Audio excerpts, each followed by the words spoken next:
é para que a igreja permita-se. Permitir. Porque nós estamos vivendo uma geração que eu te falei, nós temos por um lado pessoas que querem ter o menos contato possível, menos relação possível. Tem muita gente que está tendo uma relação muito superficial. A gente não está vendo mais pessoas que estão se aprofundando. Palavra para a igreja, permita-se. Vocês não vão se decepcionar, vocês nunca vão estar só. Não é fácil, mas também não é impossível, não é difícil. E permita-se, porque quem permite ter um encontro com Deus nunca mais olha para trás, pessoal.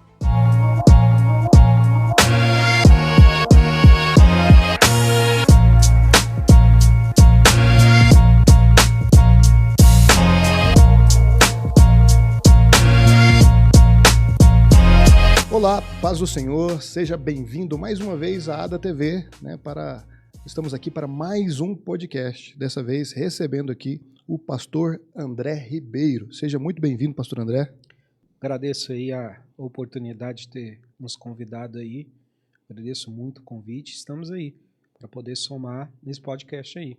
Com certeza a gente vai ter muita coisa boa para conversar, vamos edificar muitas pessoas por meio dessa conversa, né, que é o propósito do nosso podcast, é conversar com os pastores do nosso ministério, alguns outros pastores convidados, contando um pouco a história desses pastores que ao mesmo tempo a gente está contando a história da igreja. Sim. Certo, né? Então esse é o nosso objetivo. E pastor André, eu não te apresentei aqui sua família, filho, filha, né? Filhas, né? Não apresentei de propósito, né? Até para o senhor poder falar um pouco para a gente, né, sobre a sua família. Amém. E aí a gente segue a conversa contando a sua história com Jesus. Sim. Sou o André Ribeiro Pereira. Sou filho do finado pastor Antônio Clécio Pereira, pastor Arilza, que é minha mãe. Sou casado com a Lívia, pai da Estela, pai da Clara. Hoje estou na direção da igreja do bairro das Bandeiras por 12 anos. Estou ali na direção do trabalho. Assumi logo após o falecimento do meu pai. Consecutivamente também nós assumimos a direção da Comunidade Terapêutica Aldeia da Paz, onde nós trabalhamos com dependentes químicos há 28 anos na cidade de Anápolis. Sou formado em História, pós-graduado em Docência Universitária, tenho mestrado em Antropologia pela UNB e estamos caminhando com Deus. Também fiz Instituto Teológico pelo CTCEB, né? Fiz o CTM e, graças a Deus, até aqui o Senhor tem nos ajudado. Sou pastor de uma igreja pequena, de uma comunidade pequena, mas que é relevante onde ela está. Amém. Glória a Deus. Então, você já deve ter percebido que tem muita coisa boa para a gente explorar nessa conversa aqui, né? Mas é sempre bom começar lá do início, pastor André. Sim. Né? Porque o senhor é filho de pastor. Sim. Eu não sei se sempre foi, o senhor vai poder contar para a gente agora como é que foi essa questão da sua conversão, do seu relacionamento com Jesus aí. Foi coisa na infância, na adolescência, como é que foi isso? A pastor Eberson, assim, o filho de pastor, né? A história do filho do pastor, ela é um pouco ímpar do que as demais, né? O meu pai, ele se converteu em meados de 1980, 78, 80, e a partir daí meu pai, ele era drogativo, se converteu, logo após a sua conversão ele passou por comunidades terapêuticas e ele oriundo da cidade de Cristalina, mas o meu pai já morava aqui desde os 7 anos, então ele ficou praticamente dos 7 aos 18, 19 anos nesse mundão aí que Deus tem aí. Então, assim, meu pai, ele se converteu no Ministério de Anápolis, na igreja da Vila Góis. Inclusive, foi a igreja da Vila Góis, com alguns membros da época, que ajudou meu pai a ir para a casa de recuperação em Bauru. Meu pai voltou, e nesse período que ele voltou, ele conheceu a minha mãe, que também se converteu no Ministério de Anápolis. Minha mãe era da igreja de Tiradentes, pastor Carneiro, se converteu ali. Toda a família, de certa forma, converteu ali, mas ela foi discipulada pelo pastor Guido Pires Borges, da igreja da Alexandrina. O pastor Guido fazia esse trabalho. Então, assim, eu sou de uma família que, da parte do meu pai, Foi meu pai e o irmão dele, o pastor Nilson, que veio desse mundo das drogas. A minha mãe já veio de uma família tradicional do interior do estado de Goiás, mas católica. Quando Jesus entrou na vida deles, Deus mudou a história de todos. Então, meu pai saiu da marginalidade, meu pai saiu da droga, da dependência da química, meu pai saiu do mundo. Assim, meu pai era uma pessoa que, como a gente sempre ouve relatos, inclusive hoje eu estava conversando com um amigo dele de infância. E ele falando para mim assim que ele nunca acreditaria que o meu pai poderia ser uma pessoa diferente daquilo que ele conviveu na infância. Então, quando hoje ele viu que meu pai se tornou pastor, que o filho dele se tornou pastor, para ele é um grande testemunho. Então, assim, Jesus entrou, mudou a história do meu pai, minha mãe muito católica, como toda a família, muito devota de padre, devota de toda essa eucaristia católica. Minha mãe se converteu, logo após veio toda a família, e da família da minha mãe todos são pastores. Minha mãe é a pastora Arilza, tem o pastor Adilson, pastor Adair, pastor Adilson, tem a pastora Alice, pastora Arilza. Então, assim, meu avô morreu também consagrado como pastor Adelso. Então, assim, é de uma família, graças a Deus, que é de uma família de procedência cristã. A minha conversão, apesar de ter nascido num lar cristão, veio um pouco mais tarde, pastor. Porque nem sempre, como a gente já sempre ouve falar, né? Nem todo filho de pastor é pastorzinho, né? Na verdade, nenhum é. Nenhum é. E eu tive a minha conversão, ela já veio assim a partir da adolescência. Eu posso dizer que eu tive um encontro com Deus. Meu pai sempre falava que nós não poderíamos confiar que o papai era pastor e que a mamãe era pastora. Que o homem que é homem mesmo, que precisa conhecer a Deus, precisa ter um encontro com Deus. Então, eu posso dizer que eu vivia numa prática religiosa, ali desde os meus poucos anos de vida até a minha adolescência, ali por uma fase de 16 a 17 anos, né?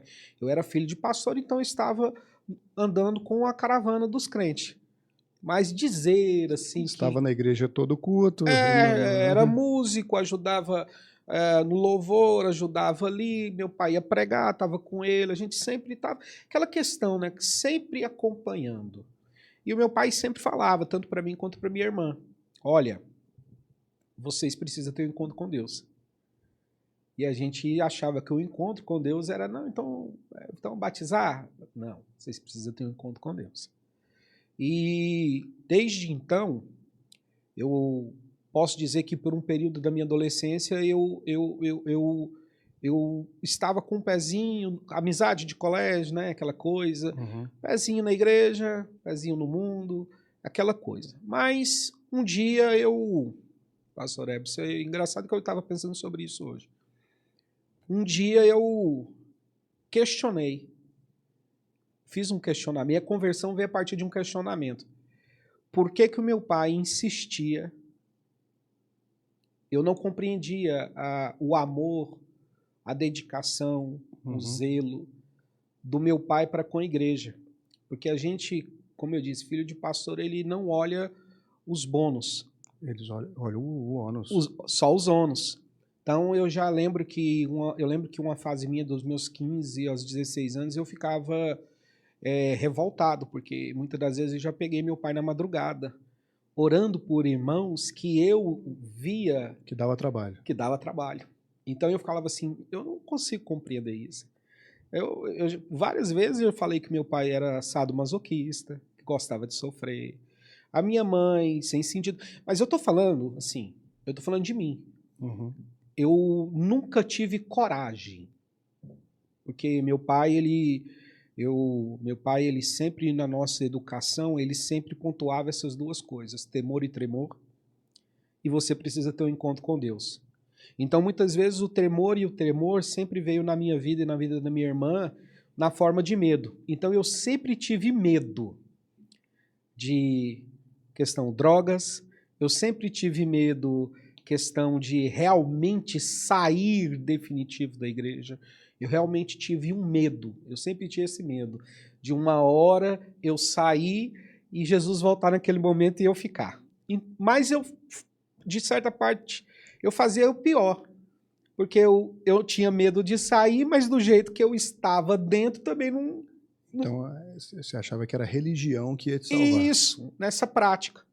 E um dia eu questionei a Deus.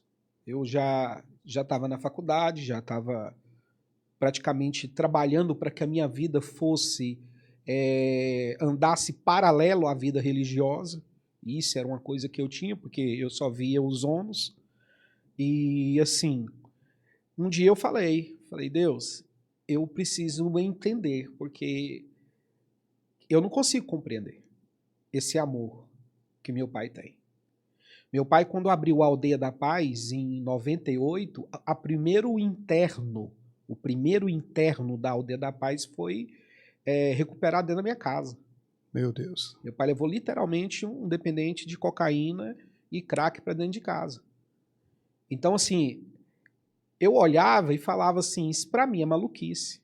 Isso para mim não tem religiosidade, não. Isso aqui não é possível que alguém que serve a Deus é capaz de negligenciar a sua saúde mental, a sua saúde em todas as áreas, por causa de alguém que aparentemente não vale nada.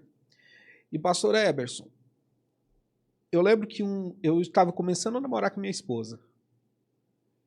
Um dia eu vindo da casa dela, era à noite, a gente morava perto, era ali por volta de 9, 9h30, e eu passei na rua ali, lateral da minha casa, estava vindo da casa dela a pé, eram umas 9 horas da noite, e Deus falou comigo.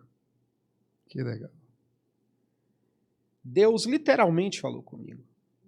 E a fala foi essa: se você não adianta questionar sem permitir vivenciar, aquele tipo, você está questionando, mas seu coração está fechado. Você está questionando, mas não permite ouvir. Você questiona o amor, mas enquanto amor você não expressa para ninguém. Então, tipo assim, você quer saber o que seu pai vive? Vem ver. Vem ver. Abra o teu coração. E naquele dia em diante, a minha visão começou a mudar, porque eu comecei a permitir.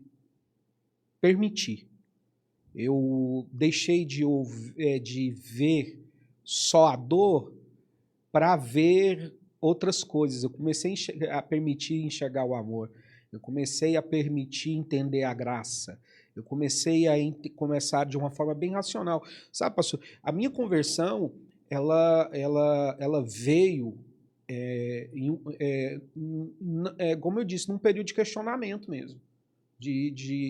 Eu não consigo entender isso. Entendi. Porque os nossos filhos, eles, é uma coisa que eu falo para minha esposa, que eu sigo essa mesma didática, que é aquela que eu peguei do meu pai. Eu falei, olha, você, minha filha, precisa ter um encontro com Deus. Você também precisa ter um encontro com Deus. Então eu falo que para as minhas filhas que elas não podem demorar, porque você vai chegar em um momento como eu, que eu cheguei ali na minha juventude, já estava ali para quase entrando na maioridade, e quando eu realmente me permiti, eu fiquei arrependido. Eu falei assim, não é possível que eu perdi tanto tempo. Por que não fiz isso antes? Porque eu não fiz isso antes. É aquela questão, eu sempre fui convidado a sentar à mesa, mas eu nunca me permiti comer do que servia na mesa. Então, assim, quando a minha conversão ela veio a partir do momento que eu falei assim, não, eu vou me permitir experimentar. Foi aí que eu fui, né? E até hoje não saí e pretendo só sair na glória. Só foi se envolvendo, então. Se envolvendo. Aí, jovens, músico da igreja já passou a ter sentido. Não, você começa a ver, porque, igual eu te falei, é muito fácil você, enquanto estar na igreja, permitir vivenciar aqui o ambiente religioso, ou você... É muito fácil você estar dentro da igreja e pensar a partir de si. E nunca foi a partir de si. É sempre a partir dele. Então, igual eu estou te falando, eu via o meu pai trabalhar incessantemente, sabe, muitas das vezes fazer das tripas corações, como a gente diz. E eu ficava aqui do lado e falava assim, eu não faria isso. Porque estou olhando para mim, eu não me permitiria fazer isso. Eu, se fosse comigo, faria diferente. E eu passei muito tempo da minha vida assim, questionando o ministério do meu pai, questionando o ministério da minha mãe. Será que isso aí compensa? Então, quando eu abri o meu olho para o evangelho da forma que, quando eu realmente tive um encontro com Deus, eu percebi que até os meus 18, 19 anos, tudo que eu fiz, tudo que eu construí academicamente, tudo que eu construí em termos de sociedade, amigos, tudo era longe da igreja. Porque eu pautava a construção da minha vida vendo aquilo que eu não compreendia do meu pai e da minha mãe, que eu não entendia. Mas... Aí, como eu disse, eu falei assim, eu tô cansado de ficar me questionando, eu quero saber o que é isso. Entendi. Muito bom. Parar de ficar falando, eu não concordo. Não, por que você insiste? Por que você tá assim? Às vezes, quando a gente vê uma convicção muito forte, a gente precisa buscar a raiz, né? Por que fulano é tão firme nisso? Né? Porque é aquele tipo, assim, meu pai... Eu lembro de um dia que tinha uma pessoa na igreja, cara, que esse cara era terrível, irmão. Ele era o ponto de, assim, dele sentar num banco, as pessoas que estavam do lado sair. Levantar. E assim... E esses eram os preferidos do seu pai, né? Cara... Aí eu via meu pai na madrugada, orando por ele, amando ele. Tipo, saindo do púlpito, enquanto o povo levantava, meu pai saía lá e abraçava ele. E aí a gente ficava chateada porque a gente sabia que o meu pai estava expressando o seu amor por alguém que falava mal dele. Ainda tem isso. Então assim, é isso que eu via. Na verdade, não é nem isso que eu via, era só isso que eu queria ver. E eu passei muito tempo da minha vida vendo isso.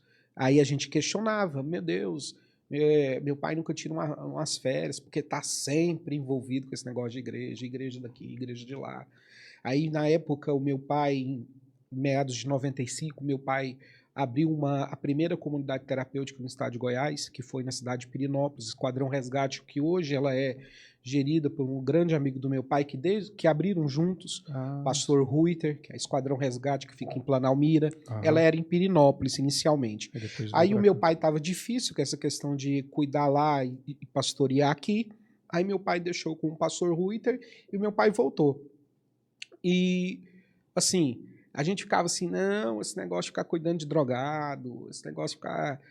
E o meu pai, ele falava, ele não se justificava, ele simplesmente fazia. Entendi. Eu tenho algumas lembranças do pastor Antônio Clécio, um pouco distante, né? Quando eu morava em Cocalzinho, eu lembro da Aldeia da Paz ir lá, né? Sim. Com o pessoal, eu lembro dele pregando lá. Eu lembro também de um episódio, de uma ministração dele para líderes, na época que o pastor André Boaventura era líder do Comep. Então a gente fazia as atividades de líderes nas congregações, então foi lá no Beira Rio, o pastor Antônio Clécio ministrou. Acho que foi a última vez que eu vi ele ministrar. Sim. Né? O André foi líder de 2009 em diante, então deve ter sido 2011, 12, alguma coisa assim. Né? Então eu lembro. E eu lembro que ele gostava muito da banda Resgate, né? Não, meu pai, assim, por meu pai ter tido uma experiência... Meu pai foi hippie, né? Então meu pai, ele viajou muito o Brasil. Então, meu pai, eu falo que meu pai, quando ele conheceu o rock, como todo mundo, eram as bandas seculares. Quando meu pai se converteu, lá em Bauru, o meu pai conheceu o Manga. Porque o Manga trabalhava na casa de recuperação que o meu pai era interno. Que legal. Então, o Manga, do Oficina G3, ele dava assistência. E naquele período de assistência, meu pai conheceu o Zé Bruno também, que cantavam. Então, assim, meu pai veio para cá, aí continuou com os gostos dele, mas não era algo que era normal, né, no nosso meio. Meu pai trabalhou com alguns programas de rádio junto com o pessoal da Igreja da Alexandrina, o pastor Luiz Pureza, entendeu? E aí, de um tempo, sim, meu pai começou a trazer para Anápolis disco do Arrebanhão, disco do Carlinhos Félix, Resgate, Catedral, Oficina G3, Fruto Sagrado. Ixi, esse aí eram como se diz, os jovens custosos. Isso, não, era... Nossa, quando meu pai fazia rádio, programa na Rádio Manchester, era domingo das 10 à meia-noite, das 11 à meia-noite. A gente via muita gente do Ministério de Madureira ligar e falar, olha, vocês têm que ter vergonha na cara, porque esses hinos aí não é de Deus. Então, assim, só que o meu pai, ele tinha um alvo. Ele tinha um alvo, que era literalmente evangelístico. Uhum. Porque da mesma forma que ele foi alcançado, ele também tinha essa ideia de alcançar. Porque quem passa muitas das vezes por comunidade terapêutica, pastor Ebers, ele sempre, quando ele tem um encontro com Deus, quando ele sai, que ele termina o tempo, que ele se recupera, surge automaticamente no seu coração o desejo de ajudar alguém. Uhum. Por isso que a comunidade terapêutica tem essa facilidade de propagar a recuperação e o Evangelho de Cristo.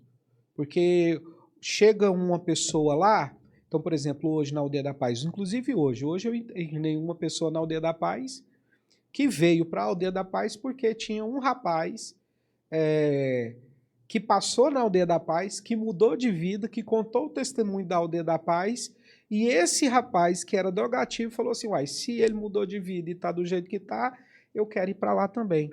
Então é sempre um puxando o outro, né? A comunidade terapêutica é um dos campos missionários de missões urbanas mais, de trabalho mais efetivo.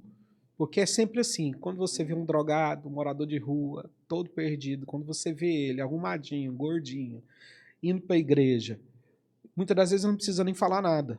As pessoas já olham e falam assim, opa, ele mudou de vida. É o Lázaro, né? É o Lázaro, isso. O que o Lázaro precisava falar? Isso, nada. Oi, eu sou o Lázaro.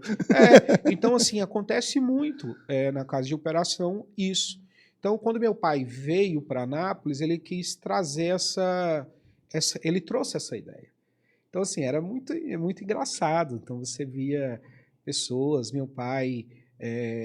quando eles traziam os discos do Catedral, nossa, quantas pessoas ligavam lá e falavam assim, não é possível que um pastor está passando Legião Urbana no grupo, num louvor, ainda falando que é de Deus. Então, eu particularmente, eu só ria. Uhum. Né? Eu era criança, mas assim, a gente ria, a gente não entendia. Sim. Mas o meu pai, ele sempre teve um alvo.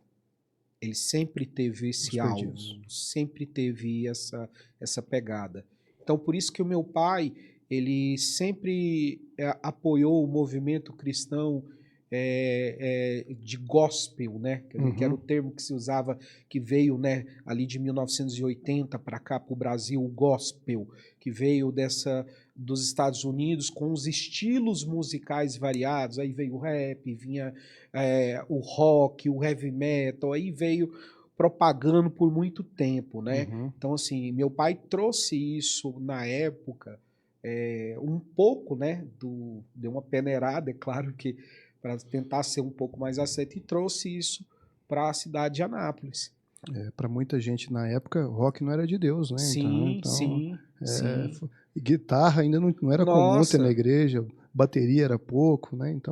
Então com certeza foi um choque para a época. Daqui a pouco a gente vai falar de Aldeia da Paz, Sim. que eu imagino que até quem já te conhece é uma expectativa ouvir falar sobre Sim. isso, né? Mas eu queria falar um pouco sobre a sua jornada ministerial. Então, você já pastoreia a igreja do bairro das Bandeiras há 12 anos. Sim. Então, eu lembro que você já era pastor quando assumiu a igreja. Sim. Mas como é que foi essa construção? Porque, digamos que em algum momento a transição não foi como esperado, né? Enfim, conta um pouco pra gente aí do jovem que agora ama Jesus até ele se tornar o pastor André. O jovem que ama Jesus é aquilo que eu te falei.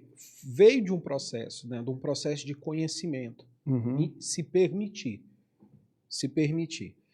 Não sei se o senhor hoje dirigindo, você já deve perceber muito isso, que hoje não tem mais pessoas que se permitem. Cada vez mais fechado. Mais fechado. Então eu quero ter... As pessoas hoje estão chegando na igreja com o seu papel muito bem definido. Eu chego, eu oro, eu canto, eu ouço, pego minha bênção apostólica, vou para casa e continuo vivendo a minha vida. Né? Quanto menos a igreja intrometer na minha vida, melhor. Então é algo paralelo. Mas como eu comecei a me permitir, muita coisa veio na minha vida de forma gradativa. Por causa das músicas, do rock, pode-se dizer, eu comecei a... Eu tinha uma bandinha de igreja, a gente fazia cover de muita coisa, de sino e tudo e tal. E naquele período eu já estava na faculdade, eu estava já entrando na faculdade e eu conheci o Ministério de Missões Urbanas. Sim. Que, inclusive, é um dos grandes alicerces da minha vida ministerial, que é o Ministério de Missões Urbanas, a Igreja Sal da Terra, Pastor Ministério Manifesto, Ministério Metanoia de Espírito Santo. Então eu comecei a me envolver muito com o trabalho de missões urbanas, questão de banda, mas assim, me permitindo, mas cheio de ressalvas. Entendi. Eu só vou até aqui. Isso aqui já é exagero. Não, eu acho que eu estou indo demais. Por mim, pastor Eberson, eu acho que eu estaria muito bem no banco de uma igreja. Entendi. Só que é aquele negócio, você não experimenta a onda completa. Quando você experimenta o negócio como um todo, você só vai para frente. Pastor Hernandes chama de algemas invisíveis. Isso. Um dia eu ia casar, tinha terminado o mestrado, já estava trabalhando na Aldeia da Paz, em 2008. Eu fui consagrado em outubro de 2009, um mês depois do meu casamento. Quantos anos você tinha? Nossa. 20 e poucos. 20 e poucos anos. 26 para 27. Isso. Hoje tem muita gente com essa idade e tá pensando em começar a namorar. É outra geração, né? Outra geração. E assim, a gente... Eu queria. Então, eu fui diácono, beleza.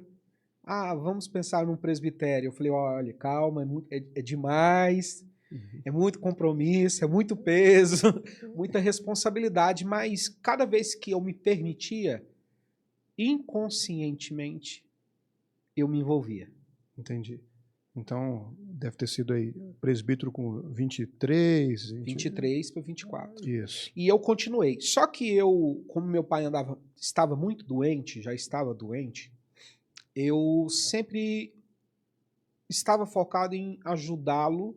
Eu já era professor, já estava dando aula em alguns colégios do estado, já estava ajudando algumas faculdades, alguns projetos, tanto na área de história quanto antropologia, já estava ajudando algum pessoal. Então, eu de coração, é aquilo que eu falei, em um bom tempo da minha vida, eu construí a minha vida para que eu tivesse uma vida paralela, que eu fosse um bom profissional cristão.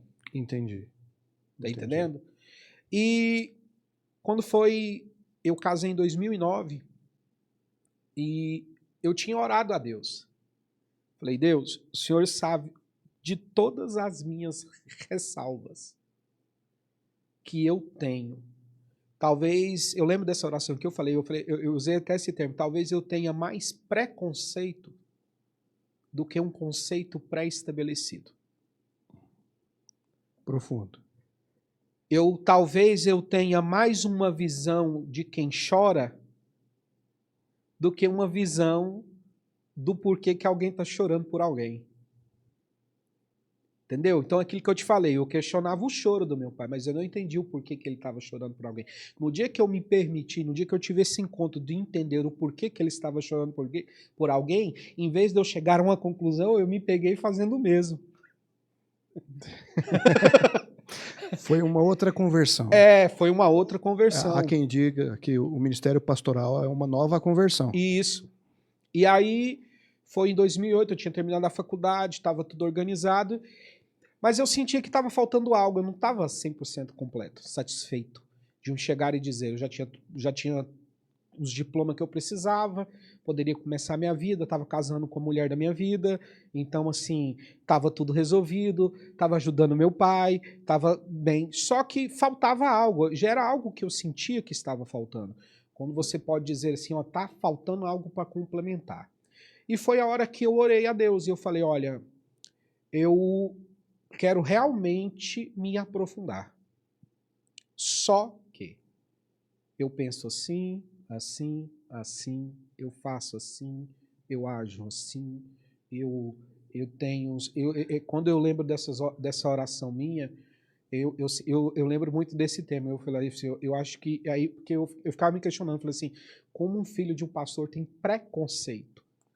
Você apresentou seus termos para Deus. Olha, eu vou, mas nessas entendeu? condições. Então eu vou para ser um auxiliar. Porque eu gosto de ajudar, eu gosto de servir. Sempre trabalhei na igreja. Eu acho que não tem filho de pastor da minha geração que não participou de todas as áreas da igreja. Sim. Acho que não tem filho de pastor da minha época que nunca ajudou a lavar uma igreja. Que, tá entendendo? Que tocou, que foi parte de tudo, que não dirigiu um departamento. Então, meados de 2008, eu estava muito doente e lá na igreja faltou um líder de jovens.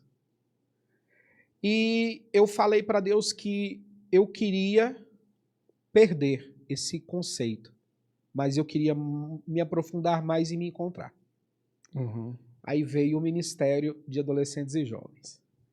Eu falo, sem medo de errar, que Ministério de Adolescentes e de Jovens é um ministério pastoral sem consagração. Ah, com certeza. Com certeza. Porque no meio dos jovens e no meio dos jovens e dos adolescentes, tudo que você pode pensar, você encontra. Você encontra questionamento sobre sexualidade, você encontra questionamento sobre a existência de Deus, você encontra questionamento sobre o porquê que a igreja funciona assim, por que o sistema é assim. Vida profissional. Por que você entra em crise? Ah, mas eu quero ser profissional, ganhar muito dinheiro e a igreja ficar... Então, assim, dentro do ministério, você vai acontecendo. E eu orava a Deus. E quando eu comecei a trabalhar, automaticamente, pastor, eu comecei com os jovens adolescentes. Quando eu percebi por mim, eu já estava ajudando na direção do culto de estudo bíblico da igreja. E eu no louvor, continuando, tocando, ajudando. E eu comecei a me envolver. Comecei a me envolver com os homens casados da igreja. E nós fizemos um trabalho com homens da igreja, que a gente brincava com assim, chamava Coca com Cristo, que era um churrasquinho, tal, ali um momento com homens. E eu, como eu disse, quando eu dei por mim, eu já estava praticamente fazendo todo um papel de pastoreio dentro da igreja. E eu ainda mesmo assim eu falava para Deus, eu só vou se tiver, assim, se for realmente o Senhor que falar comigo.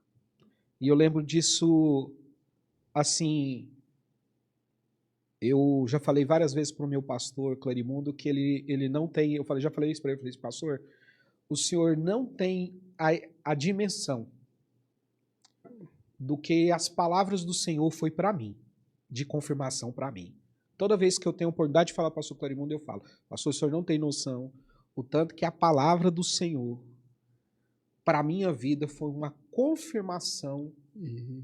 E nessa época eu tinha já recebido uma proposta de trabalhar em Goiânia, porque a PUC estava fazendo a transferência saindo da Católica para a PUC, Então, eles queriam renovar a grade de professores, principalmente na área de antropologia, porque era uma faculdade que tinha a área de antropologia. Então, assim, eu tinha essas propostas correndo paralelo. Certo. E um dia, logo após que eu tinha casado, 15 dias depois, eu estava aqui na igreja sede, aqui na igreja matriz. Estava eu e meu pai. Meu pai, ele estava doente, e eu lembro que um dia nós chegamos aqui, eu tinha um fusquinha branco, e nós chegamos aqui e meu pai estava conversando com o pastor Zezinho e o pastor Clarimundo chegou. Quando o pastor Clarimundo chegou, ele pegou na minha mão e disse: Pastor André, como é que está o senhor? Ele é muito bom nisso. Não é? E comigo já aconteceu parecido. Ele sabia, eu era líder do Comep, era evangelista, ele sabe.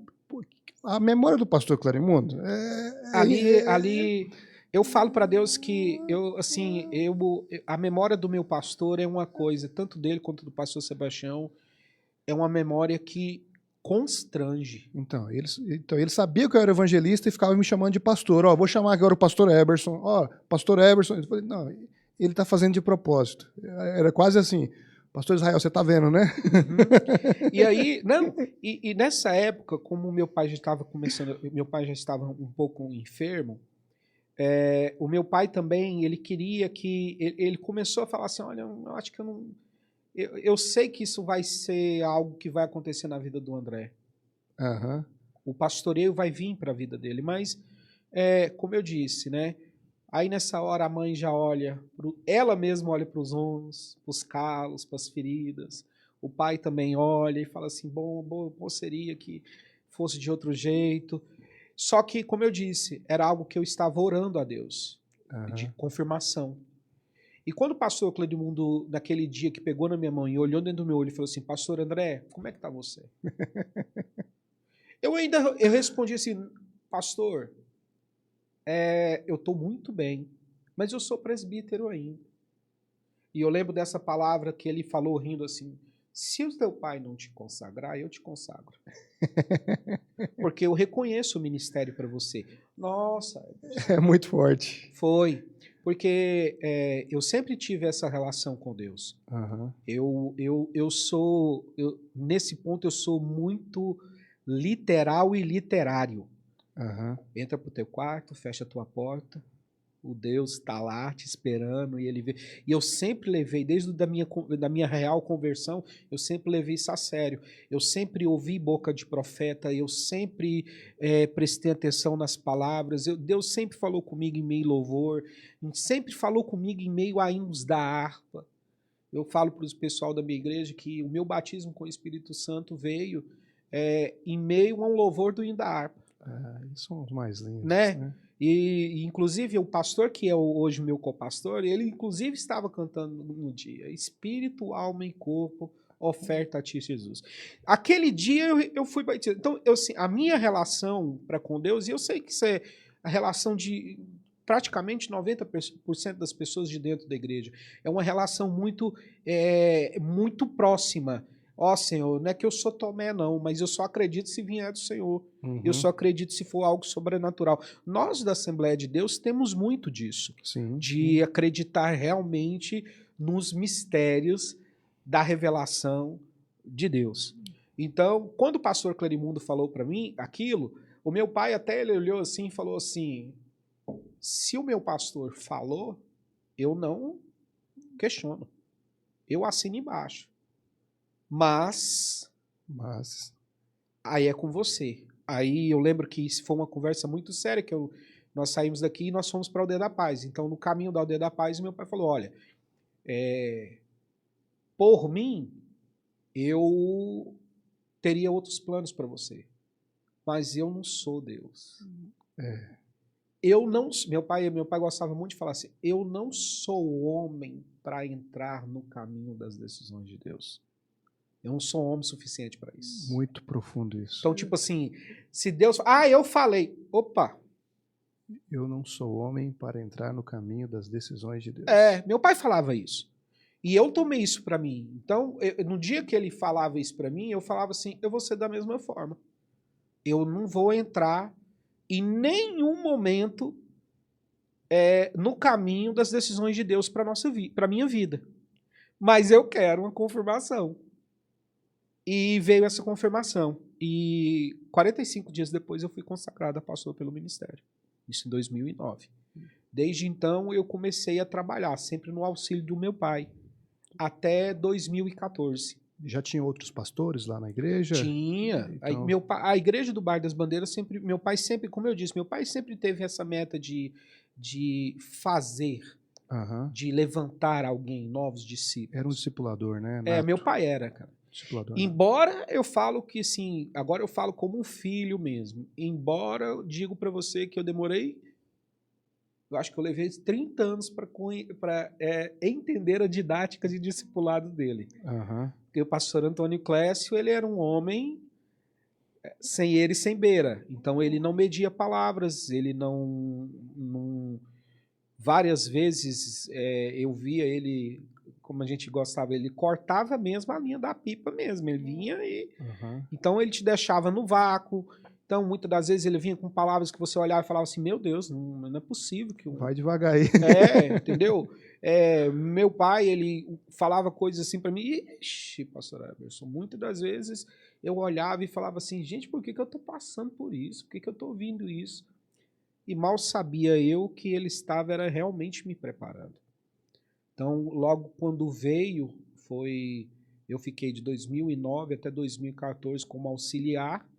Eu já estava ajudando ele na direção da Aldeia da Paz, na questão de internação, na parte de documentação. Eu já tinha feito um curso para administração de terceiro setor.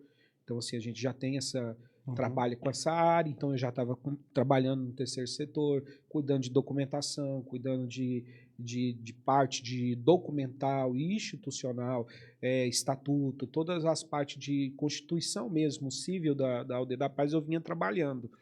E, automaticamente, eu comecei, né, a ser um dos pastores dirigentes da igreja. Com os trabalhos, comecei a vir. E assim, pastor Eberson, foi muito natural. Certo. Eu falo que foi muito natural porque um dia, como eu sou de história, eu gosto muito de datas, né? Eu lembro que um dia, isso foi em dia 13 de setembro de 2013. Eu estava indo para a Aldeia da Paz levando os alimentos. E eu falei assim para Deus,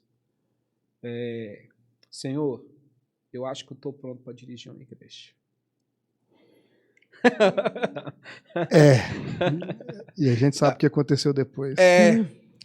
Mas foi muito engraçado, Eberson, porque eu orei despretensiosamente. Sabe aquela oração? Falei assim, vou falar com meu pai, vou sentar com ele, esperar o momento certo. Porque ele já estava querendo já que você assumisse. Eu já estava trabalhando. Né? E aí eu orei a Deus, indo para a Aldeia da Paz. Eu falei, eu quero uma igreja pequena. Quero começar como meu pai começou. Quero, sabe, aquela romantizando tudo. E, ok. Passa-se o final de outubro, eu fui fazer uns pagamentos da igreja na loja do pastor João Neilson Som, pai do pastor Léo, da Vila Góis. E pastor João Neilson é um homem muito excêntrico. Muito excêntrico. Então, muitas das vezes você não sabia quando ele estava brincando e quando ele estava falando sério. Mas ele, enquanto profeta, sabe, nós estávamos lá conversando e eu sempre toquei bateria, né? E aí a gente lá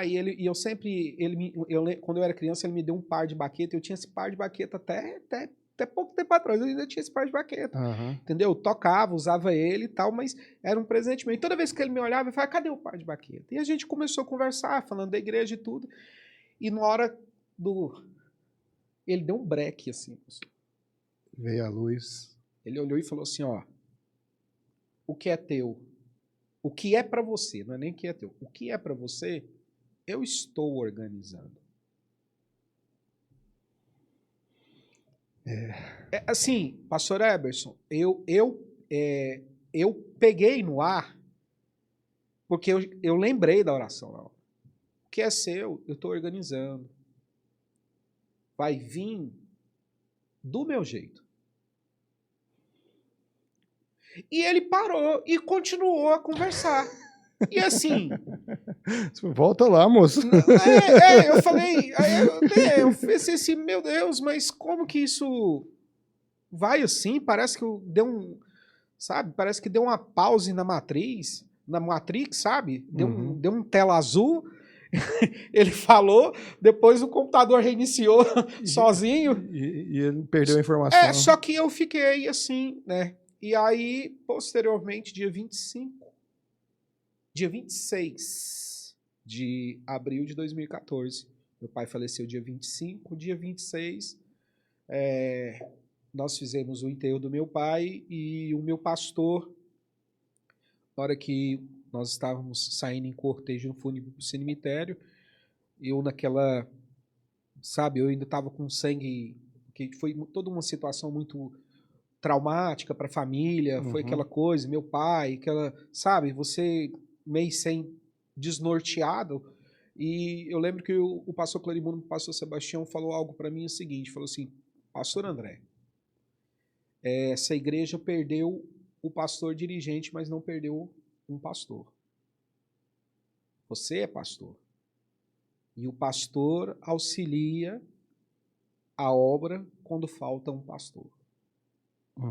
E eu querendo sair daquela... Porque, em choque, toda a situação. Eu falei assim, pastor, eis-me aqui. A igreja não vai chorar por falta de pastor, não. Pode contar comigo.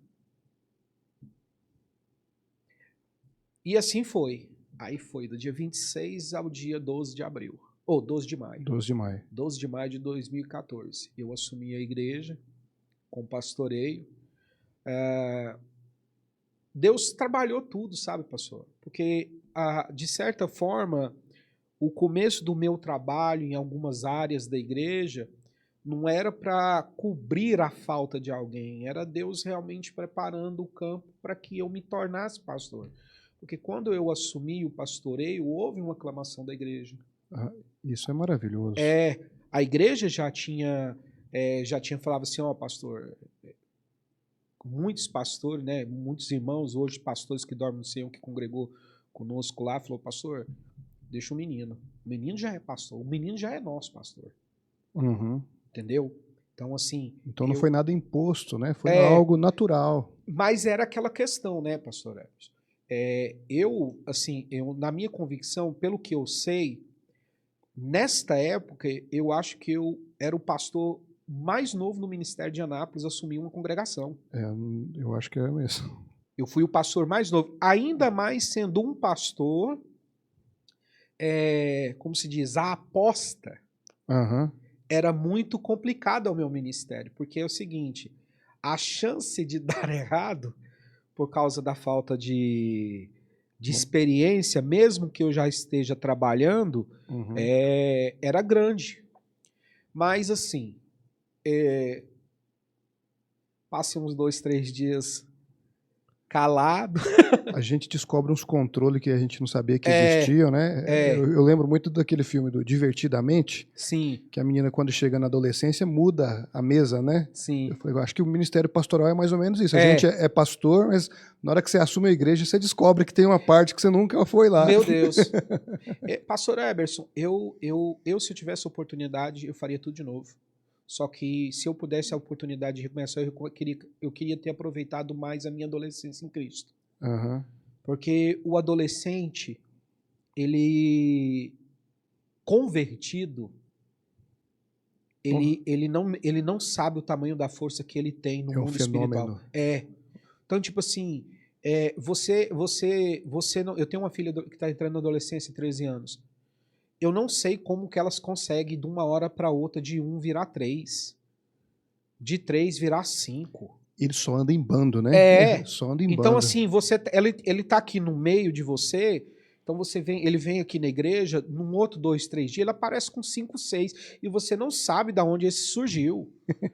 É meu vizinho, meu fulano, meu primo, meu amigo. Então, se hoje eu tivesse a oportunidade de recomeçar, eu queria ter aproveitado a minha adolescência melhor no Senhor. Uhum. Eu não queria ter perdido tanto tempo questionando, criando conceito próprio, buscando viver uma forma paralela, porque, como se diz, eu estava dentro da casa. Entendi. E como pastor, nessa virada de chave, qual que foi a coisa mais difícil? Foi a questão de lidar com pessoas mais velhas? Ou algum departamento falou assim, esse aqui eu nunca mexi e agora eu vou ter que mexer? Como é que foi isso? Pastor Eberson, isso é muito fácil para mim resolver, porque a minha dificuldade foi assumir uma igreja onde um pastor tinha passado 24 anos discipulando ela. Eu não estava assumindo uma igreja de um pastor de 2, 3 anos. Sim, e aí é inevitável a comparação. Então, sempre foi assim. Eu sempre ouvi isso, eu sempre ouvia isso. Mas para você vai ser mais fácil porque você sempre esteve lá. Mas eu sempre estive lá enquanto, como se diz, qualquer uma pessoa normal está. Eu vou embora com o pastor. O pastor da igreja, mas ele é meu pai. Ele é tudo. Então, assim, a minha maior dificuldade como eu disse, Deus preparou tudo. Eu já estava trabalhando, houve uma aclamação da igreja, entendeu? O pessoal não quis perder, aqui, como se diz, o time que está ganhando, que tudo. Mas enquanto agora, anjo da igreja, foi muito difícil de você saber medir agora o que é bom para a igreja, o que não é bom para a igreja, tentar aperfeiçoar aquilo que você viu com a sua visão, o que foi feito em 24 anos. Por exemplo, quando eu assumi a igreja, por exemplo, todos os obreiros daquela época eram obreiros que meu pai fez casamento. É forte. Entendeu? Então todo mundo estava lá e falava assim, André, eu te conheço desde criança. Eu te conheço. Eu sei quem você é. Uhum. Mas você era um filho do pastor. E aí tem aquela questão da autoridade, né? Isso. Então, assim, pastor Ebers, essa foi uma das grandes dificuldades de saber administrar aquilo que um pastor durante 24 anos administrou. Então, por exemplo, eu tenho coisas dentro da igreja hoje, depois de 12 anos, nossa, as perspectivas, como eu falei, assim, eu tinha algo dentro de mim que eu podia dizer, eu não posso tropeçar, porque tem muita aposta no meu ministério. Se eu tropeço, não é o André que cai, não é o André que erra. É o ministério que apostou, a família que acreditou, é aqueles irmãos que aclamaram. Então eu sempre ficava com isso, o medo de errar. Então eu posso dizer para você que eu cheguei um dia e coloquei na ponta da caneta mesmo o que eu ia continuar. Eu tenho coisas que eu continuo na igreja, que é da época que meu pai era pastor.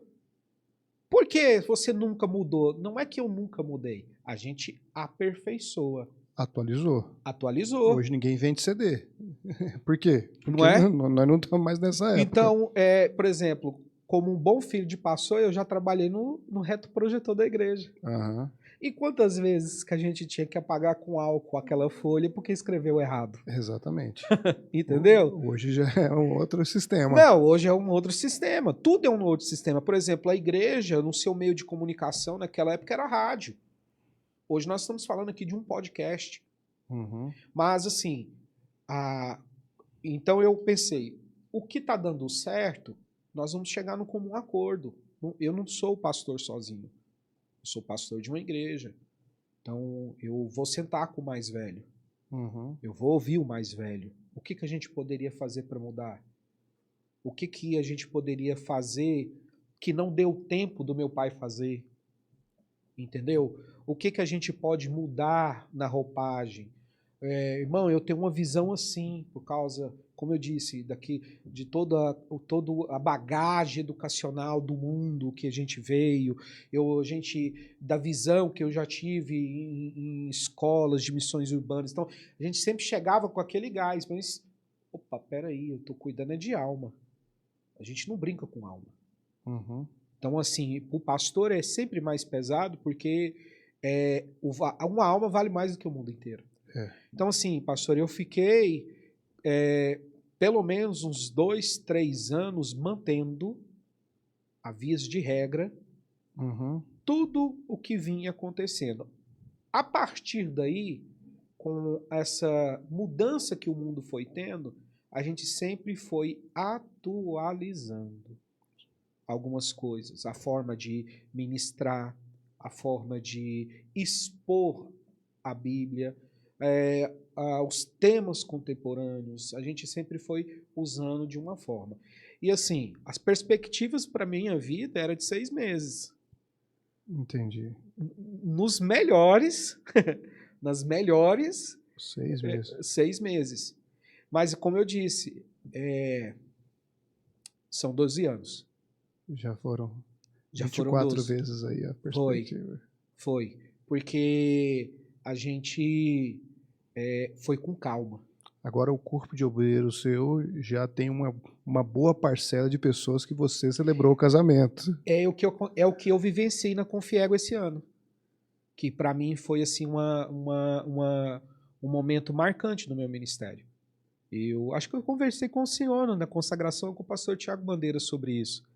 Falei, pastor, eu estou vivenciando aqui um momento muito ímpar, porque nós consagramos 10 casais. E desses 10, eu fiz o casamento dos 10. Que coisa maravilhosa. Tá entendendo? Então, assim, e eram crianças que, então, assim, que sempre olhou para mim enquanto filho do pastor. Então, muitos deles que eu fiz o casamento foram ovelhas minhas no ministério de adolescentes. Eram crianças. A minha esposa deu aula para muitos deles em escola dominical.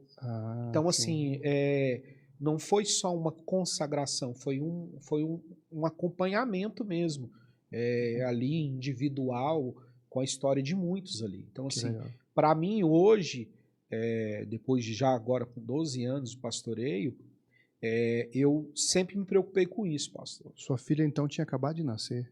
A minha filha, a minha filha tinha 2 anos. 2 anos, ela faz 14 agora, o ano que vem, ela tinha 2 anos. Meu pai conviveu com a Estela 2 anos. E aí você olha para ela e fala assim, o tempo está passando. Nossa! Pastor, esse ano foi o primeiro... Ai, meu Deus, haja coração. Esse foi o primeiro ano que eu vim acompanhar a minha filha adolescente no Comep. O jogo tá virando, hein? Tá virando. Agora eu sei que tá pedindo para baixar a música. Nossa! Aí eu lembrando, né? Porque a gente sempre foi do Ministério de Anápolis. É um ministério que eu tenho 43 anos, sempre tive aqui. E a gente sempre quando eu fazia missões urbanas, a gente sempre tinha proposta de ir para outros ministérios para trabalhar enquanto missionário e ajudar. E eu falava assim, gente, vocês não sabem o que é bom, mano. E, assim, não estou falando de uma forma romântica, não. Eu estou falando de algo mais consistente, pastor. Nós vivemos um ministério muito consistente. Sim. Que a evolução vem no tempo certo, na quantidade que Deus permite. Nós não somos perfeitos, como nenhum ministério humano enquanto terra vai ser. Mas eu já andei muito. E o Ministério de Anápolis, ele é foi um ministério que abriu as portas para o meu pai. Se hoje eu estou aqui, se hoje a Aldeia da Paz, hoje tem 28 anos, foi porque o ministério acreditou. Entendeu? Então eu gosto muito do ministério. Então hoje minha filha, trazendo minha menina hoje com 13 anos, e ela lá... Pai, vamos lá pro louvor, lá pra frente. Eu falei, vai, filha, o papai fica daqui olhando. Aqui olhando. Entendeu? A história virou, né? Sim, sim. E que legal. Eu acredito que a gente teve algumas experiências parecidas, né, que eu cheguei para pastorear numa igreja que tinha 6 pastores, todos mais velhos do que eu. Sim. Né, e também tinha um bom grupo de jovens que estavam com sede para aprender. Né? Então, eu sempre gosto de falar assim, ó, os pastores mais velhos, eu não tenho muita coisa para ensinar, não. Muito pelo contrário, eu tenho que aprender com vocês. Mas com os mais novos, a gente vai trazendo para perto para tentar ajudar na formação, colaborar de alguma forma, pensando naquilo que fizeram por nós. Né? Então, você teve um excelente mentor, né? Alguém que você andou bem de perto, acredito que teve outros também, certo? E eu acredito que muito disso se passou através da Aldeia da Paz. Pastor, sim, a Aldeia da Paz me mostrou o outro lado da vida. Porque essas duas experiências são muito singulares. Sim. Se fosse só a comunidade terapêutica, seria algo fantástico. Não. Se fosse só a igreja, também seria algo maravilhoso. É. Mas juntar comunidade terapêutica e igreja, eu imagino que deve trazer um HD assim de visão. Pastor, eu falo que eu não duvido de mais nada. Para mim, eu costumo dizer que eu tenho conteúdo suficiente para ser maluco. Mas, assim, eu falo brincando, né? Mas, assim, eu tenho conteúdo suficiente hoje, não me colocando em um lugar de destaque. Pelo contrário, quando eu falo que eu tenho conteúdo suficiente é porque são dois mundos bastante ímpar. Uhum. É a água e o fel. É o lado A e o lado B da vida. Uhum. Porque a comunidade terapêutica, embora ela mudou muito, então, assim, pelo menos falando da Aldeia da Paz, em 28 anos, o perfil do dependente químico mudou muito. Sim. Então, no começo da Aldeia da Paz, por exemplo, hoje eu tenho lá na igreja congregando comigo meninos que foram um dos primeiros, por exemplo, o evangelista Alexson foi um dos primeiros recuperantes da Aldeia da Paz, quando praticamente não tinha nada. Quando era tudo mato. Quando era tudo mato. Então, naquela época, o nível de marginalidade era grande. Hoje, pastor, o nível de conhecimento, por mais que seja grande, não é suficiente para poder evitar a degradação. Hoje eu tenho, como eu disse assim, hoje eu tenho plena consciência que você pode ter estudado o tanto que você quiser estudar. As drogas, ela tem poder de ir até onde você está e de jogar para baixo. Em todas as classes sociais, todos. Inclusive hoje, eu até conversando com o pastor Israel, eu venho de um período nós vimos de um período de 4 anos que obreiros, dirigentes de igreja, líderes de ministérios independentes, que chegam na instituição para tratar dependência de cocaína, álcool, que chegam para tratar quedas. Então, assim, isso há um tempo atrás, há 20 anos atrás, a gente sabia que isso poderia acontecer, mas era muito difícil você ver. Hoje, como é que funciona a Aldeia da Paz hoje? Quantas pessoas vocês atendem, ficam internos? Como é que funciona essa dinâmica hoje? A Aldeia da Paz, ela tem a sua grade de atendimento é de no máximo 30 pessoas. Nós já chegamos a ter 43. Uhum. Mas por que a gente trabalha, como é que ele diz, que a gente vai mudando? Uhum. Porque a gente começou a perceber que enquanto era mais marginalização, mais marginal, não precisava de tanto como precisa de hoje. Antigamente nós precisávamos de um obreiro, pulso firme, palavra firme, centrado, cheios de regras, entendeu? Porque o dependente químico, uma das primeiras coisas que ele começa a perder por ser atípico às drogas é questão de noção de tempo, entendeu? Uhum. Então, assim, nós tínhamos no começo alguém rígido com horário, com regras, que media palavras, que era firme, duro. Hoje, não é que isso não seja mais necessário. Mas hoje eu preciso ter um psiquiatra. Porque, infelizmente, muitos que estão hoje, por causa da dependência química, estão tendo problemas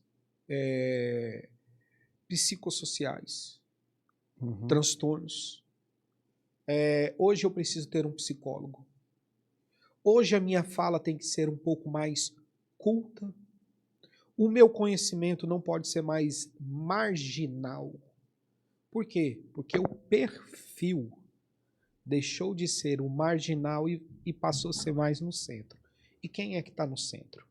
O centro hoje tem gente de todo tipo de classe, de todo tipo de formação.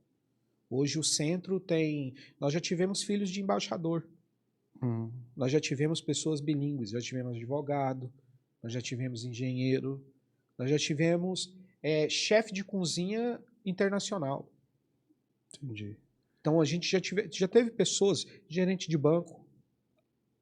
E infelizmente a gente não fala que houve uma evolução.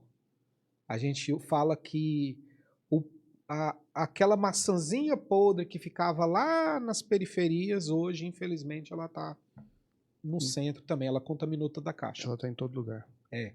E quanto tempo, em média, alguém passa? Porque eu sei que é bem... não dá para ter uma regra, né? Não. Tem as variáveis. Porque se for uma pessoa que está passando pela primeira vez, que eu te disse, mudou muito. Hoje é muito difícil encontrar um dependente químico que tenha passado pelo menos 5 vezes por um programa de tratamento. Eu conheço pessoas que já passou por 30 programas de tratamento. Meu Deus. Hoje nós temos pessoas que são profissionais da dependência química, pastor. Como assim, pastor? É profissional. Ele descobriu que ser um dependente químico, ser atípico, gera para ele recurso. Então ele nunca sai das drogas. Entendi. Entendeu? E, infelizmente, o sistema do governo hoje, inclusive, financia esse tipo de pessoa. Então, assim, quem passa pela primeira vez é um período de 9 meses. 3 níveis.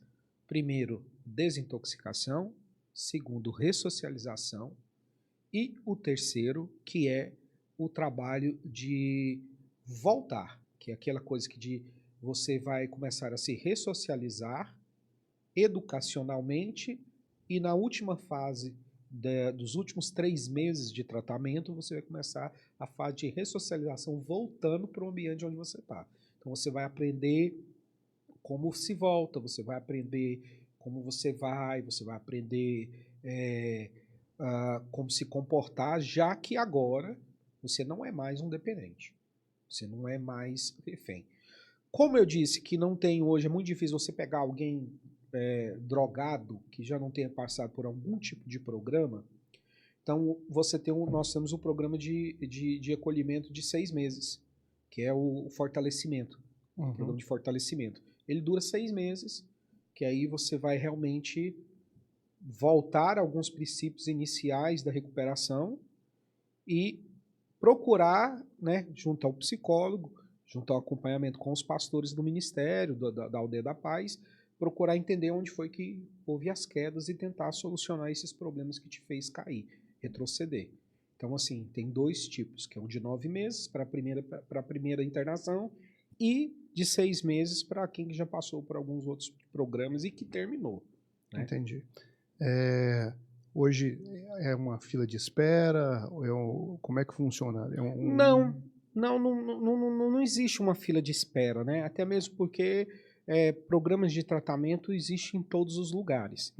Hoje o que realmente existe é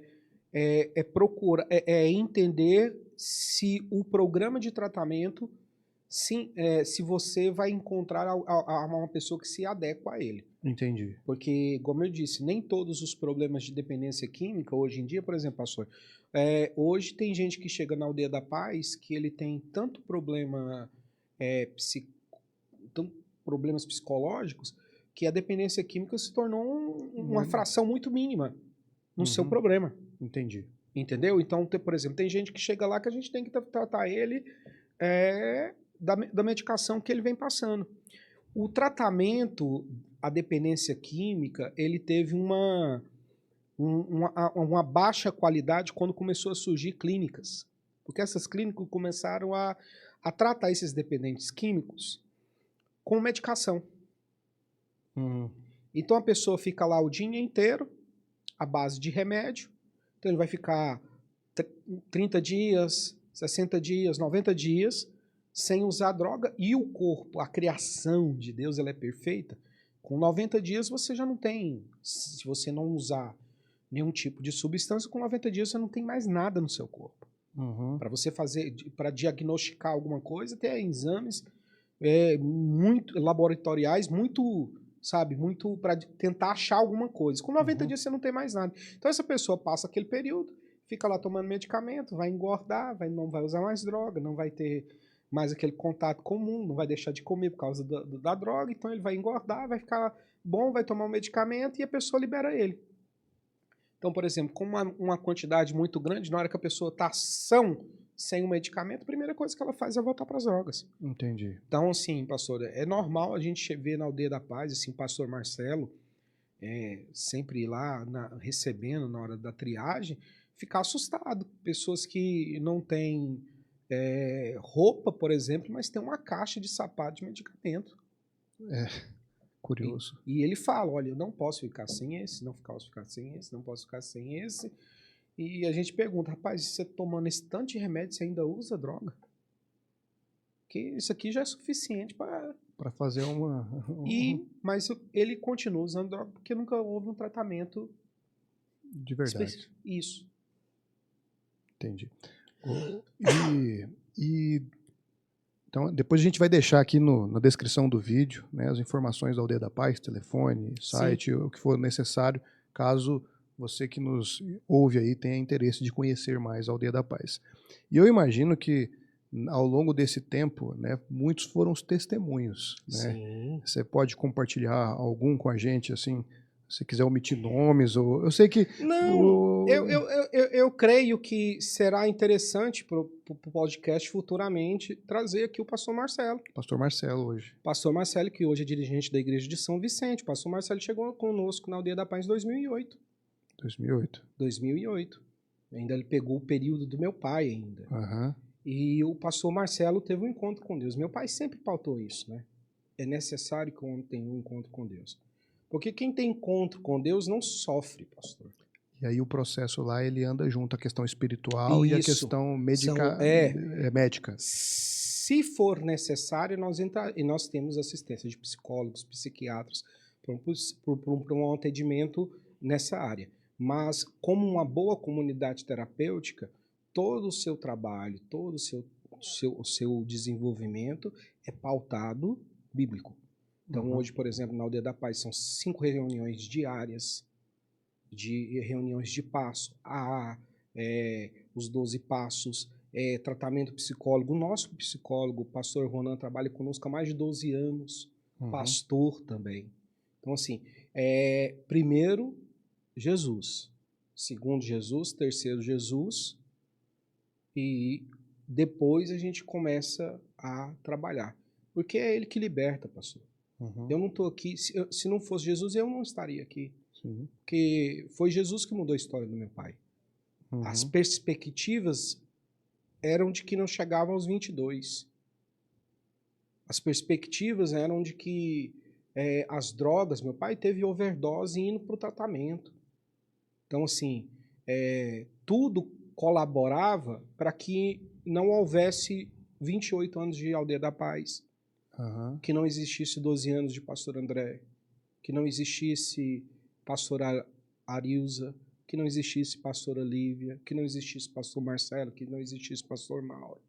Hoje a Aldeia da Paz tem missionários na Jocum que passaram pela recuperação dentro da Aldeia da Paz, pastores, tanto no Ministério de Anápolis como no Ministérios Independentes Madureira. Nós temos, por exemplo, um pastor lá no bairro tem uma igreja Madureira. O pastor da igreja do bairro lá da onde está a Aldeia da Paz, recuperou na Aldeia da Paz, pastor Luciano. Ah, sim. O pastor Marcelo, então, ele chegou na Aldeia da Paz em 2008. 2008, para um processo de recuperação. Ficou lá os 9 meses. Ficou 9 meses. Ele fez todo o programa. Ele era ali da região norte, né, ali do fundo da Jaiara. Foi congregar conosco lá na época do Bandeira, ficou lá com o jovem, recuperado, foi introduzido, trabalhava secularmente e tal. E em 2010, meu pai chamou ele para trabalhar na Aldeia da Paz. E ele veio em 2010 e está lá até hoje. Está há 16 anos conosco. Ele trabalha, hoje ele é diretor interno, entendeu? Uhum. Ele cuida desse tratamento e é pastor de igreja. Deus deu um casamento, Deus deu 4 filhos, né? Porque a esposa está grávida. 4 filhos. Se eu não me engano, em agosto de 2024, ele assumiu a igreja do nosso ministério no bairro São Vicente, lá na igrejinha. E pastor, tem levado pessoas de dependentes químicos, aquilo que eu te falei, o dependente químico, uma vez com o encontro com Deus, a primeira coisa que ele sente é de levar mais alguém. Então, os meninos da Aldeia da Paz ajudam ele lá na igreja, participam do culto dele. Ele tem outros amigos dependentes químicos que converteram, que também frequentam a igreja. Então, assim, testemunho, pastor, nós temos de vida. A gente está vendo, vivendo, vivenciando o milagre de Deus na vida. Fora, agora eu disse, pastor Alexson, o evangelista Alexson, que congrega comigo no bairro das Bandeiras, pastor Mauro, que é também um diretor interno da Aldeia da Paz, que congrega comigo lá no bairro das Bandeiras, algumas pessoas que passaram em igrejas do nosso ministério, na Mauá, bairro São João, Paraíso, sempre tem alguém que passou pela Aldeia da Paz, conhece a Aldeia da Paz. Somos 28 anos de trabalho, né? Então, assim, testemunha a gente tem e tem o que mostrar. Já milhares de pessoas passaram por lá, né? Sim, sim. Ah, pastor, hoje a gente pode pensar aí numa faixa etária de 3.000 a 4.000 atendimentos, para mais. Eu lembro que eu trabalhei com algumas pessoas já que passaram pela Aldeia da Paz. Quando eu trabalhava no SEASA, eu conheci o Fabrício. Sim. Fabrício, que passou por lá. Que hoje trabalha na Missão Vida. Missão Vida. E quando eu trabalhava na CAO, eu conheci o Gilberto. Gilberto, hoje casado e mora em Campo Norte. Campo Norte. E em Campo Norte tem uma casa de recuperação com o pastor Cleiton, que também passou pela Aldeia da Paz. Então, instituições que saíram de dentro da Aldeia da Paz, nós temos umas 2, 3 de pessoas que se recuperaram e que hoje criaram instituição em outro lugar. E vai frutificando, né? Sim. A semente vai... Para a glória de Deus. Né? Vai frutificando. Glória a Deus. Glória a Deus. Glória a Deus. Pastor, a gente já caminhando aqui, né, para a gente encerrar, né, eu queria que o senhor falasse, né, desse um resumo aí das estações atuais, mas pensando também em perspectiva futura. Né? Então, o senhor está com uma filha adolescente, a mais nova tem quantos anos? A mais nova tem 7. 7, né? Essa ainda vai demorar um pouquinho para ela te trazer no Comep. Sim, sim. Mas a minha mais nova, ela é mais para frente do que a minha de 13. Sempre o mais novo, ele tem uma pilha a mais? Ele é mais para frente. Entendi. E hoje, né, pensando na sua estação hoje, né, como administrar tudo isso? Cuidar da família? Hoje você ainda está dando aula? Não, pastor, eu não estou dando aula. Mas a gente sempre está dando apoio a alguns seminários, concernente a algumas matérias específicas. Certo. E sempre também está dando ajuda em questão de TCC, formulação de TCC, de ajudar alguém que está fazendo aí na reta final de projeto. Mas o foco mesmo é igreja, a Aldeia da Paz. Eu consegui, nesse período de 12 anos, ficar um período, assim, como eu posso dizer, deixar que os obreiros mesmo dirigissem a Aldeia da Paz. Delegou. Porque nós tínhamos lá o pastor Marcelo, o pastor Vasconcelos, o pastor Mauro, então eu pude dar uma assistência menos efetiva como eu fazia. Mas aí depois, no decorrer do tempo, foi necessário e eu voltei. Mas a gente está caminhando, sim. Pastor, não é fácil, não. Como eu disse, eu tenho bagagem suficiente para ficar maluco. Mas assim, eu percebi que é necessário estar bem para continuar por muito tempo trabalhando na obra do Senhor. E quanto pastor, o físico é importante, mas o mental. Então, assim, eu tenho 2 filhas adolescentes. Eu profetizo sobre a vida delas que eu ainda quero ser avô. Entendeu? Amém. Eu profetizo sobre a vida delas que eu quero ver ministérios. Como a gente vem observando muito a vida, eu falo para elas que eu não tenho nem tanta assim, ambição de vê-las profissionalmente resolvidas. Eu tenho mesmo o desejo de ver eu e a minha casa servindo ao Senhor. Posteriormente, quando Deus mandar genros, que eu espero que demore muito, entendeu? Mas quando mandar homens apaixonados por Deus, Sim. que amem a alma, que amem o Evangelho. Pastor Eberson, eu não sou um pastor ambicioso por números, quantidades e status. Eu tenho mais uma ambição de me apresentar como obreiro aprovado. Sim. Glória a Deus. Entendeu? Eu tenho muito mais preocupação de subir em paz para ministrar no povo da minha igreja. Amém. Eu tenho mais preocupação de sentar lá debaixo de um pé de manga lá na Aldeia da Paz e poder aconselhar um jovem que está saindo da dependência química e a minha palavra corresponder com o meu comportamento. Sim. As pessoas não estão muito preocupadas hoje com o testemunho. Deveriam. As pessoas hoje não estão preocupadas com a sua vida espiritual, não estão muito preocupadas. Como eu disse para você, eu vi muita coisa triste acontecer, como eu disse. Você hoje chegar na Aldeia da Paz e se deparar com uma pessoa, chega lá toda mastigada pelo mundo, e você sentar para ouvir ela, para ela falar e ela virar e falar assim, olha, eu já fui de púlpito, eu já fui líder, e você fica assim, meu Deus, né? Como assim? Né? Mas a gente, né, vê que o diabo não brinca de ser diabo. Tem gente que brinca de ser crente. Tem pastor que brinca de ser pastor. Tem gente que brinca de ser crente. Então eu tenho essa preocupação de dizer algo que corresponda com aquilo que eu estou vivendo, tanto dentro da minha casa, quanto na Aldeia da Paz, enquanto na minha igreja. Eu quero chegar no céu, e eu não sei por quanto tempo ainda Deus me tem ainda no bairro das Bandeiras, mas se Deus falar para mim que fico lá até a vinda dele, eu tenho essa preocupação de chegar no céu e falar, ó, a igreja do bairro das Bandeiras está aqui.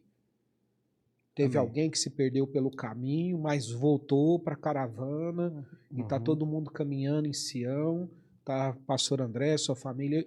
Eu sou preocupado com isso. Sim, sim. Então, assim, eu meço muito a minha fala, eu meço muito o meu comportamento, eu vigio muito a minha vida. Até com medo mesmo, porque pastores, né, hoje não têm se preocupado com isso. Muitas das vezes a gente está se resguardando com a cadeira que está no púlpito. A cadeira do pastor está lá no púlpito. A gente se resguarda porque é minha essa cadeira. E a gente, né, não zela pelo nome, né? Não zela pelo comportamento. As pessoas hoje não estão zelando pela alma do próximo. Nossa, eu sou uma pessoa muito preocupada com um irmão que não vai, porque a gente quer que todo mundo esteja bem, caminhando junto, né? Tem muita gente que fala, a segunda-feira é dia do descanso do pastor, não, segunda-feira é o dia de ver o que aconteceu domingo. É dia do recall. Segunda-feira é o dia do recall. É a hora que você passa lá. Eu costumo dizer que não é a segunda-feira. Eu falo que é o domingo entre 10 e meia-noite. Que você vai passar, vai pegar o caderninho, vai passar a risca e vai fechar a conta para ver se ficou em positivo ou se está em negativo. Né? E eu me preocupo muito com isso. A gente tem que se preocupar com isso, pastor, porque adolescentes, né? Por exemplo, eu tenho uma filha adolescente. Então, eu quero ver a minha filha. Eu sou de uma época, meu Deus, quando eu falei, esses dias eu estava conversando com a Jossane, e nós estávamos falando do Comep. Eu falei assim, pastora, o Comep para mim é um evento saudosista. Ela falou, por quê? Eu falei assim, é porque eu venho desde criança. Então eu sou uma pessoa que já ouviu Takayama, que eu já ouvi Caio Fábio, Silas Malafaia de bigode. Eu vi toda uma fase, eu vi Antônio Cirilo, David Keelan. Eu participei Diante do Trono. Então eu vi tudo isso. Então assim, hoje chegar aqui com a minha filha é uma prova de que a promessa de Deus, ela vem para a vida daqueles que creem. É verdade. Entendeu? Então assim, eu quero, pastor, por muito tempo ainda, fazer discípulos. Eu quero que a minha filha esteja a experiência que eu tive, por exemplo, igual eu falei para o senhor da Confiego, que para mim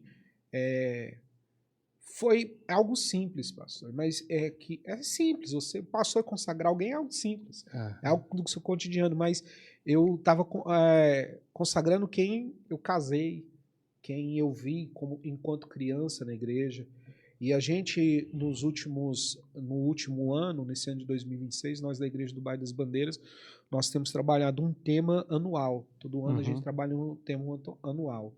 E esse ano nós estamos trabalhando com fortalecimento e continuidade. Então, por exemplo, hoje esses diáconos estão levando os seus filhos para ajudar na Santa Ceia. Que legal. Entendeu? Então, esses meninos que vão para a salinha, eles já, por ver o pai trabalhando e o pai der aquela oportunidade de dar uma gravatinha, igual eu fiz, eu dei uma gravatinha para a maioria desses meninos e tirei uma foto com eles, aos futuros obreiros da igreja e tal. Eles já chegam na igreja, olhando para a igreja, olhando para a salinha, já com olhares diferentes. Entendeu? Então, assim, o meu pai, tudo que ele construiu foi para que houvesse um amanhã. Eu trouxe isso também para a minha vida. Glória a Deus. Para que haja amanhã, para que haja um depois de amanhã, para que haja um futuro, porque nós temos que nos preocupar, né, pastor? Sim, sim. Eu sou de uma geração de filhos de pastores que, se eu não me engano, eu sou o único que é pastor e dirigente. O mais doido, então. Né? E era o mais, como se diz, o mais maluco, né? Eu sou de uma época de amigos aqui, os filhos do pastor Israel, os filhos de alguns irmãos da igreja sede, que eram amigos nossos, Lucas, Veríssimo, que passou assim, né? Que eram amigos nossos ali, de brincar aqui no pátio durante os congressos, de nós subir na caixa d'água, né? Não, era coisas que são cotidiano da igreja, né? Então, assim, dessa galera, eu acho que eu sou o único pastor que sou dirigente. E nesse ponto, eu me sinto só. Não que eu esteja só, mas que a gente está vivendo algo tão legal que a gente queria que todo mundo vivesse. Sim. Mas a minha oração, e nisso eu oro mesmo, é para que o que eu estou vivendo, por mais que seja difícil em muitos âmbitos, seja algo que seja concretizado na vida dos meus amigos. Para que os meus amigos também tenham essa experiência, para que os filhos dele também vivenciam isso, para que os filhos dos filhos dele também vivenciem e a igreja continue até a vinda de Cristo, né? Amém, amém, amém. Pastor André, que prazer tê-lo conosco aqui, né? Com certeza. Eu fui muito edificado, tenho certeza que as pessoas que estão nos assistindo também estão sendo muito edificadas, né? E eu queria né, te dar a oportunidade. Se quiser deixar algum recado aí, o pessoal vai ficar ciumento, né? Igreja, Aldeia da Paz, ou para o pessoal que nos ouve de modo geral, fica à vontade. O único assim, recado que eu deixo é para que a igreja permita-se. Permita-se. Essa é o verbo desse episódio, permita-se. Permita-se. Permitir. Porque nós estamos vivendo uma geração que eu te falei, nós temos, por um lado, pessoas que querem ter o menos contato possível, menos relação possível. E tem muita gente que está tendo uma relação muito superficial. Uhum. A gente não está vendo mais pessoas que estão se aprofundando. Sim. Estava vendo o pastor Elismar Veiga falando aqui de uma geração de profetas na igreja, de uma geração de batismo com o Espírito Santo, e eu falo que, não puxando sardinha, mas eu falo que ainda Deus continua falando na minha igreja do Bairro das Bandeiras, que ainda tem profeta falando na igreja. Glória a Deus por isso. Que ainda tem batismo com o Espírito Santo, que ainda tem continuidade, sim. Mas é algo que tem que ficar batendo na tecla toda hora. É bom ver nos outros, mas você precisa experimentar o tanto que é bom ver na sua vida. Então, permita-se. É verdade. Permita-se. Então, eu deixo uma palavra para a igreja: permita-se. Vocês não vão se decepcionar, vocês nunca vão estar só. Não é fácil, mas também não é impossível, não é difícil. E permita-se, porque quem permite ter um encontro com Deus nunca mais olha para trás, pastor. Nunca. Nunca, nunca, nunca. Então, não demore. Leve Jesus para os seus filhos. Eu costumo dizer na igreja que eu já cheguei a essa conclusão de que, por mais que eu possa dar do bom e do melhor para minhas filhas, Jesus consegue fazer mais coisa. É verdade. Então eu preciso apresentar Jesus para elas. Então eu sempre faço isso. Eu sempre estou falando. Então eu quero que elas conheçam Cristo, eu quero que meus netos conheçam a Cristo, eu quero que os bisnetos conheçam a Cristo. Permita-se conhecer a Cristo, que Ele se revela, Ele transforma e faz grandes coisas. Amém, amém. Muito obrigado, pastor André. Eu que agradeço. Deus te abençoe. Né? Nós vamos depois convidá-lo para participar de outros momentos conosco. Se puder estar ajudando, pastor. Tá bom? Você que nos assiste aí, ó, não esqueça, inscreva aí no canal, curte esse vídeo. E agora a programação da Ada TV está aumentando, tá? Então a gente estava com um vídeo por semana, agora já são 3. Então, segunda tem devocional, né, o Selar, quarta tem podcast e sexta-feira sempre tem alguma ministração aí, principalmente para pastores e líderes, tá bom? Então, Deus te abençoe e até o próximo episódio, se Deus quiser.